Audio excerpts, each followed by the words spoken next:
All right, we're going to briefly touch on half-lives in this unit. A half-life, if you remember from your first year chemistry, a half-life is the amount of time it takes for half of, and in first year we told you it was the time it takes for half of a sample to undergo nuclear decay.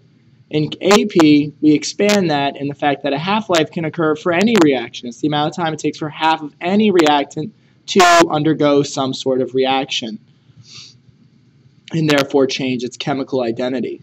So a half-life is the time it takes for half of a reactant to disappear. So if I know the original concentration, if I divide it by 2, the concentration at 0, and divide it by 2, I'll end up with the concentration of my new reactant, because half of it has disappeared after one half-life. If we have a first-order reaction, then these concentrations are the natural log of these concentrations. And we know that that is related to the rate constant and time. So we can rewrite this as the natural log of the ratio of A, of the concentration, over the original concentration divided by 2 equals the rate constant times the half-life. But we could also think of this in terms of if this is 1 and this is 1, we would end up getting the reciprocal of 1/2. So this actually would just be the ln of 2. So I can replace this whole ditty here with 2. So the ln of 2, in the case of first-order reactions, this is only true for first-order reactions, equals the rate constant times 1 times the half-life. And if you type into the calculator the ln, the natural log of 2, you end up getting 0.693 and a whole bunch of other decimal places would equal k times t. And since we're talking about half-life, let's do this so that we solve for half-life. So in the end, we come up with a formula that the half-life equals 0.693 divided by the rate constant. Now, do you need to memorize this? Heck no, because AP is all about making things easier for you. It's actually on your formula sheet underneath kinetics. So if we're asked to calculate the half-life for a first-order reaction, we can do that using the formula we just saw. So we're given the half-life of 20 minutes. So let's go ahead and write that in here, that T1/2 equals 20 minutes. And we're asked to calculate the rate constant, so find K. So we've got two of the variables, should just be a simple matter of multiplying and plugging and chugging. So let's plug in 20 minutes here. And when we multiply by K on both sides, so divide this by 20, we find that the rate constant is 0.0347. Now we just need to get units. Since this is first order, it means the overall reaction is 1. Put up one finger, take a finger away. That's how many molarity you should have in your answer. So that's to the 0, so this should be 0.0347 per minute. So minutes to the -1.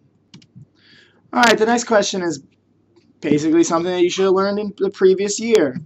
How much time is required for this reaction to be 75% complete?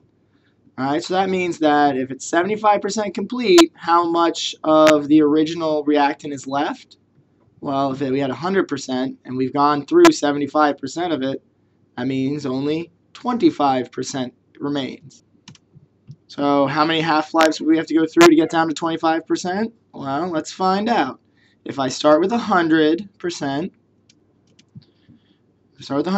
after one half-life, how much would I be left with? Well, by definition, I'd have 50% left. If I go through another half-life, I'll have 25% left. How many half-lives did I go through? 1, 2. So I would go through 2 half-lives, so 2 times T1/2. Therefore, 40 minutes will have elapsed. Alright, let's say we're given the rate constant. So the rate constant for a first-order transformation of cyclopropane to propane is 5.4 times 10 to the -2 per hour. What is the half-life of this reaction? So now we're looking for T1/2. So we take our formula. T1 half equals 0.693 divided by K. And we are going to insert 5.4 times 10 to the negative 2 for K.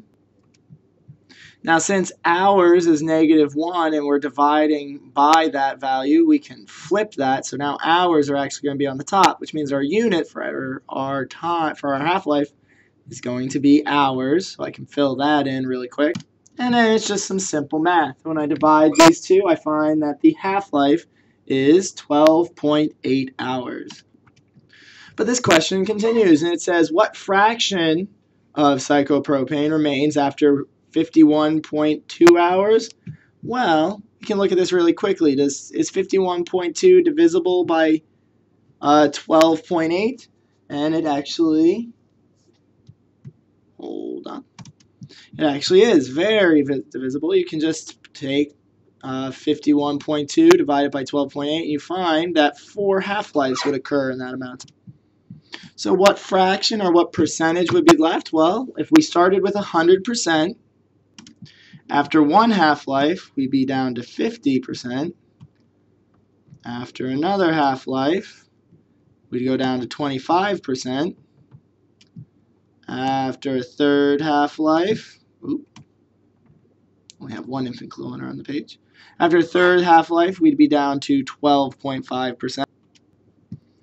After a fourth half-life, we'd be down to 6.25%.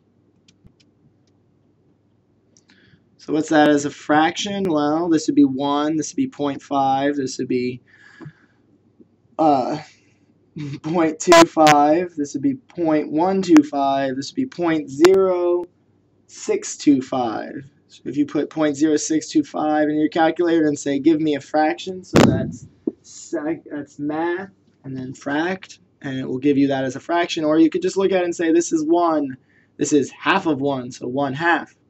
This would be 1/4, 1/8, this would be 1/16. So 0.0625 or 1/16. Unless they ask for the percentage, don't give it as a percent. You can give it as a decimal point or as an actual fraction. Next, we're asked, what fraction remains after 18 hours occur? Well, 18 is not very nicely divisible by 12.8. So we can't just do like we did before. If it's easily divisible, that's just a simple percentage problem like we did in first year. This is a little more complicated. Remember that the ln of the concentration of A over the concentration of the original mass equals the negative K times T.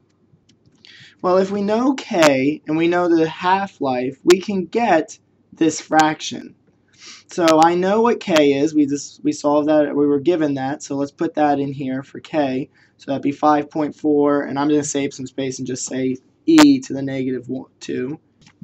And we've already solved for the half-life, so we can plug that in, 12.8.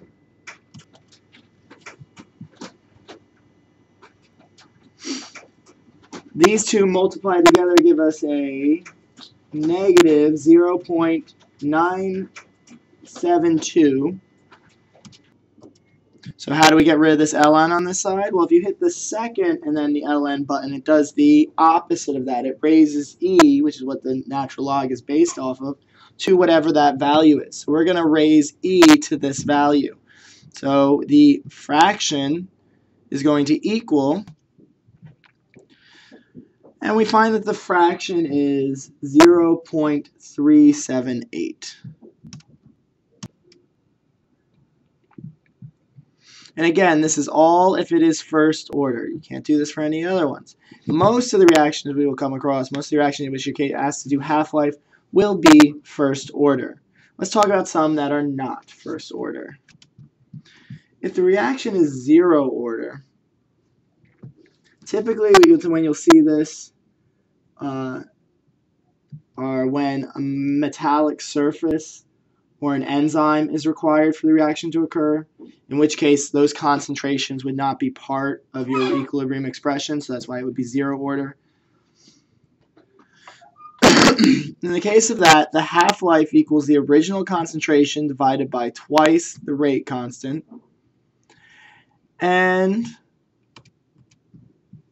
If it's second order, since second order we always graph the reciprocal of, it's going to be the rate constant times the initial concentration dividing 1, because it's the reciprocal of that value.